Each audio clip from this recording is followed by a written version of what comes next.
maka cucilah kemaluan setelah kencing dengan cara yang benar. Perlu diingat, ini bukan masalah sepele, sebab ada banyak orang yang disiksa di dalam kubur hanya karena tidak benar ketika cebok setelah kencing. Seringkali kita merasa telah mencuci kemaluan kita dengan bersih dan benar.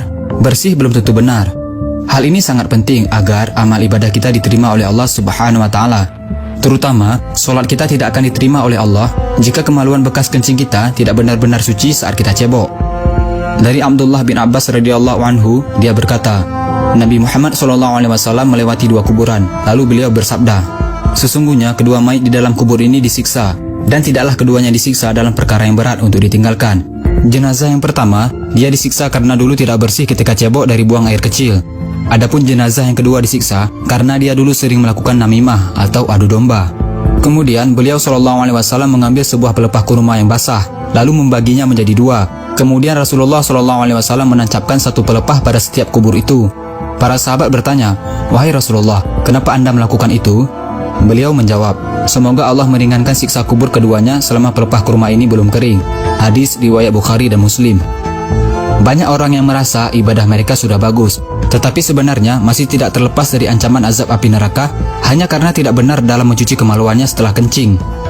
Pada suatu hari, Sayyidina Abu Bakar pernah hendak menyolatkan mayit seorang laki-laki, tetapi tiba-tiba tersentak dengan suatu benda yang bergerak-gerak dari dalam kain kafan lelaki tersebut. Lalu disuruhnya seseorang untuk membukanya. Alangkah terkejutnya, ada seekor ular yang sedang melilit kepala kemaluan mayat lelaki tersebut. Khalifah Abu Bakar mencabut pedangnya lalu menghampiri ular tadi untuk membunuhnya. Tetapi ular itu tiba-tiba berkata, apa salahku? Karena aku diutus oleh Allah untuk menjalankan tugas yang diperintahkannya. Setelah diselidiki perbuatan laki-laki tersebut semasa hidupnya, ternyata dia merupakan orang yang menyepelekan dalam hal menyucikan kemaluannya setelah selesai membuang air kecil atau kencing. Jadi sebenarnya bagaimana sih caranya membersihkan kemaluan kita dengan benar? Lelaki dan wanita berbeda caranya. Bukan hanya sekedar dibasuh dengan air dan asal-asalan begitu saja. Cara cebok yang benar untuk laki-laki adalah setelah membuang air kecil disunahkan untuk berdehem 3 kali, yaitu supaya air kencing betul-betul sudah habis keluar. Setelah itu, urutlah kemaluan dari pangkal hingga ujung beberapa kali dengan menggunakan tangan kiri, agar tidak ada lagi air kencing yang tertinggal di dalam saluran. Kemudian basuhlah kemaluan dengan air sampai bersih.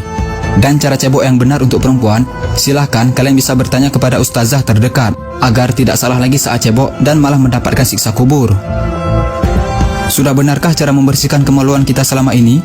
Kalau belum benar, mari sama-sama kita betulkan agar kita terhindar dari siksa kubur dan siksa neraka.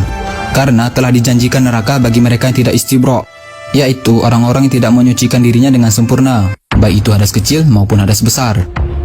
Rasulullah SAW bersabda, barang siapa yang menyampaikan satu ilmu saja dan ada orang yang mengamalkannya, maka walaupun yang menyampaikannya sudah meninggal, maka dia akan tetap mendapatkan pahala. Ada beberapa catatan yang harus kita ingat. Tidak ada kata malu dalam urusan menyampaikan kebenaran agama.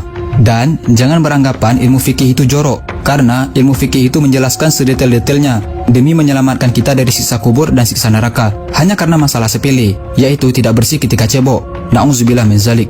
Yuk kita lebih memperhatikan lagi saat cebok, agar kita terhindar dari siksa kubur dan siksa neraka. Amin.